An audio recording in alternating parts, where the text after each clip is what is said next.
We now welcome on the show Justin Verrier of The Ringer, the group chat podcast on the Ringer family of NBA shows as well. Justin, thanks for taking some time, man. How you doing? Doing great. Thanks for having me, man. Anytime. I've been trying to get you on, but it was one thing or another just kind of led to we probably don't want to have you come on and talk about how horrible they're playing in late December. And then they go on a nice little run post All-Star break. We get you down the final stretch. First thing we have to dive into last night, Shaedon Sharpe's dunk. What was the sound that you made when it popped off? I think I sounded like I was in the jungle, something that certainly wasn't human. He has those moments, and as you guys know, he'll have one or two of them every season, but, man, that might have been the best one I think I've ever seen him in. What about Shaedon? We've talked about this a lot, like Shaedon Sharpe in the dunk contest. And Danny said that the rookie sophomore snub kind of soured the taste in his mouth of being in the dunk contest. If you were to pick 4 guys to be in the dunk contest in the NBA right now, who would they be? Not Mac McClung. Too much Mac McClung. That's first and foremost. I mean, do I get to pick from the top tier of guys? Yeah. Because I think the one thing that we're lacking in the dunk contest is just some star level, celebrity level juice. Yes. I think Ja Morant, honestly, would be my first pick. Not only is he just his leaping ability so off the charts, you want to get a small guy who can defy gravity in the way that Shaedon honestly can. Just because it just looks cooler than someone like Dwight Howard, who's 7 foot doing the same sorts of things. So I want Ja in there first and foremost. Let's see here. I mean, I think Shaedon would certainly be on that list. Can we get LeBron? How about old era LeBron trying to go against some of the young guard in there? I think he would be good as well. Man, who else could be there? Is Wemby a possibility? Can we throw a curveball? I know I just said that thing about the big guys, but do we have to raise the rim for him and let him compete like that? Just the free throw line dunk where he doesn't even jump. He just leans out with his big old long arms. 12-foot rim from the free throw line. That's right. Yeah. I'm picking up what you put down. If he could be healthy, Zion too. Oh, absolutely. Yeah. Beyond Shaedon Sharpe's dunk last night, you've been in the building in Moda and you've been around Shaedon now, and you've seen kind of the process this year of he's had some high points, but certainly some low points, and getting moved to the bench and kind of how he's reacted. When you look at his game last night, not just the box score, but the way that he played, what was your kind of takeaway from his game alone last night? I was expecting coming to Portland this year for this to be the Shaedon Sharpe takeoff. This is where he finally realized some of the potential. I think he's been teasing for a couple years now. And I know I'm not alone in that regard. I know a lot of people around the league have been waiting for this guy to just hit the level that he's capable of.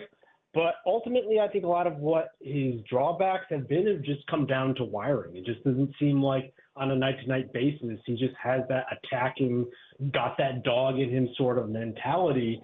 And so you see when he plays with ferocity, when he's really looking to get downhill, so many good things happen because he's just a super athlete on the level that, frankly, athletes in the NBA aren't even. This dude, as I mentioned, he kind of walks on air.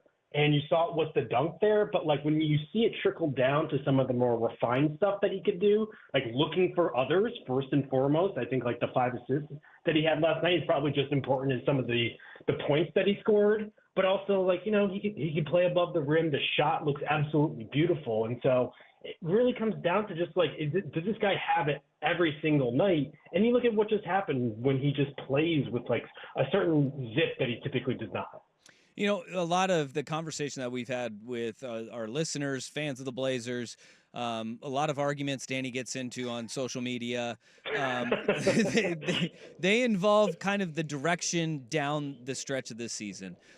Right now, they have the 10th worst record in the NBA, and losing is not a priority for them. They're saying, we're just going to keep, status quo. We're going to go out. If we win games, we're going to win games. How do you feel the direction that this Blazers team has taken when so many others are starting to pull the cord right now?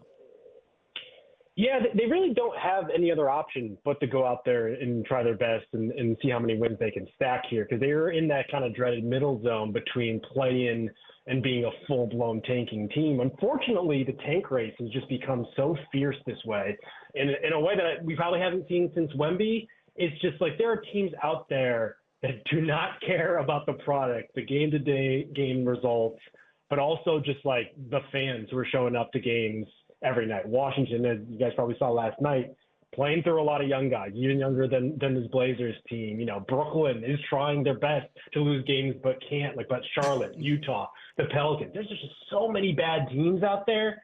And so on the one hand, I do think you might get to the end of the season and be like, what was this season for, right? We set this as a rebuilding project, but to not have a plum draft pick, to not have the top 3 odds in this year's lottery is going to feel pretty bad.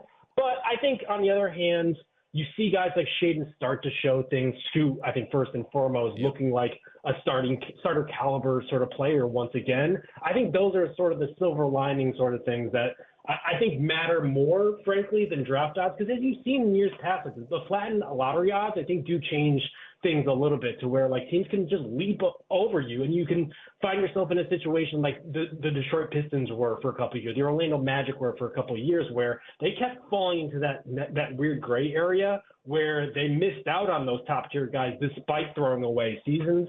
And so I think they'll ultimately be a little disappointed that they won't be in the flags mix, but like I think you want to stack wins regardless of what could happen in the lottery. We're talking with Justin Verrier of The Ringer and the star of the group chat podcast. I appreciate that. I got you, brother. You're a proud Yukon Husky, so I want to get your take here. What have you seen from Donovan Clingan since DeAndre Ayton has gone down, and you've seen old Kling Kong move into the starting lineup and get a bit more role and responsibility? He's a big old boy, you know. that first and foremost, like you just can't miss him on the court. He clearly has an impact.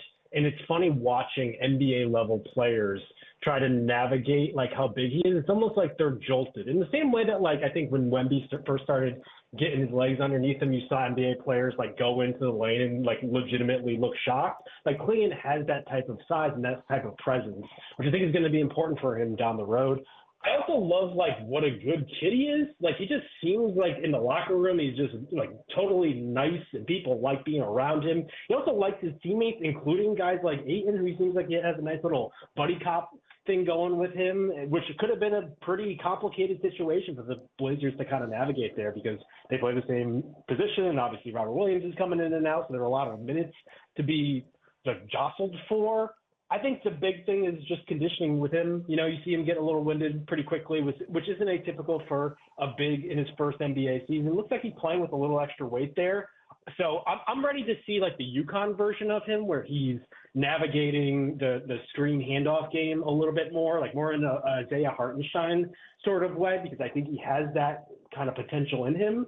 But I think just the fact that he has a floor to his game right now as one of the elite rim protectors. I looked it up earlier today. I think he's at 8.8 block percentage, which is right behind Wemby for 2 in the league if he played enough minutes. I think you have to be encouraged by that. Circle of trust here. We're all friends.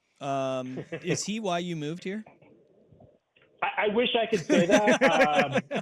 I'll be upfront. I did make the decision before the draft, and so if anything, he followed me here. There you go. Okay, if he would like to be my roommate, I do have some open space so we can get that going. But he hasn't taken me up on that right yet. What has, as you look at Donovan Clingan, obviously part of the future here. So is Denny Avdia, Toumani Camara, obviously, is the way that Scoot has shown massive strides. He is Shaedon Sharpe turning a corner. You look at those 5 guys, and those are kind of building blocks moving forward for this team in the organization. What is the biggest thing that the Portland Trail Blazers need in your mind moving forward? I think they need a superstar, which is kind of, I don't mean to sound reductive, but I think that's the one thing that they're lacking. I think all of those guys are ultimately like starting to show signs of being good NBA players in this league to varying degrees. Like we'll see if Scoot is like just a good starter or like a pretty good starter who might flirt with like a Mike Conley sort of ceiling down the road there. If Shaedon will ever tap into being like one of the most electric scoring guards in the league on a game in, game out basis where you're expecting 30 from her or not. But unfortunately, I think the most likely scenario is those guys are probably good, solid players. Avdia, definitely showing a lot of stuff this year that I've liked. He's just like a good in the flow sort of player, especially playing off of Kamara, who I know you guys know I love personally. I love him. But like, who's the game changer? You know, like Yep. who's going to go toe to toe with a Morant or with a LeBron in a playoff series? I'm not quite sure they have that guy yet, and that's the toughest guy to get for any team, let alone a team in a market that isn't going to draw guys in free agency. Now you know our frustrations here with the way that this season has gone. Too many wins. Well, too many wins. Well, Justin, I'll get you out of here on this one. There's what 20, 23, 22 games remaining now in the rest of the season. What would your ideal kind of closeout to this season be for the Portland Trailblazers? Is it to have Shaedon Sharpe show more aggression and seize that role by the throat, as it were? Is it to see Scoot have a baseline? Is it see Donovan Clingan look more comfortable by the end of the season? Like what are the biggest kind of keystones that you're looking for the final quarter of the season? Is it possible to lose 111 to 110 every single game from here on out? That's what I'm talking about. because that would certainly help a long way. I do think you want ultimately some of those plum lottery odds. I think that would be the type of thing that would swing things the most heading into next season. But other than that, I think you're right, Danny. I think it's just incremental improvement. Like, can Shaedon play with consistency for the next 2 months of the season? Like, throw out the caveats for end of season basketball not necessarily being like the best sample size. Let's just see it for an extended stretch. Like, that is what I thought he was going to do earlier this season when he had a couple moments, but he really hasn't gotten back to that level thus far. And other than that, it's just like, you know, let's see Clingan playing off of Scoot Henderson a little bit more. Like, let's see how these parts like interconnect in the same way I was referring to with Denny Avdia and Jumani Kamara. There's just like a flow there and almost like a learned experience where those guys play well off of each other. I think you want to start seeing, especially as maybe some of the older veterans are a little deprioritized if the losses start coming. Let's see some like chemistry start to form, because as you guys mentioned, like there's like a 5-man lineup right there that they could take into the future and could be pretty competitive next season with. Danny told you that we were going to be done with you after that last question. I'm not. Since you were new here, tell me you're a local by what is your favorite local spot that you have found here in Portland? Oh, I'm a Keeper Coffee guy. I don't know if you guys know that. That was quick. He knew. That was quick.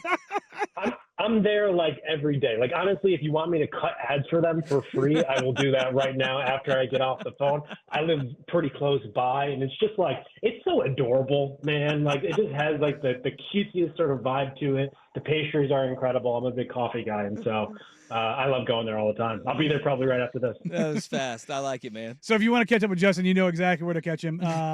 Off of the internet, as it were. If you want trying to catch him on the internet, you can find him on the Ringer, as well as the star of the Group Chat podcast on the Ringer family of series of NBA podcasts. Justin, thanks for taking some time, man. Enjoy the rest of the road trip where we don't have to stumble into Moda for at least another week, and we'll catch up with you a little bit later. All right, brother? Yeah, that's right. I'll see you guys soon. Thanks, Justin.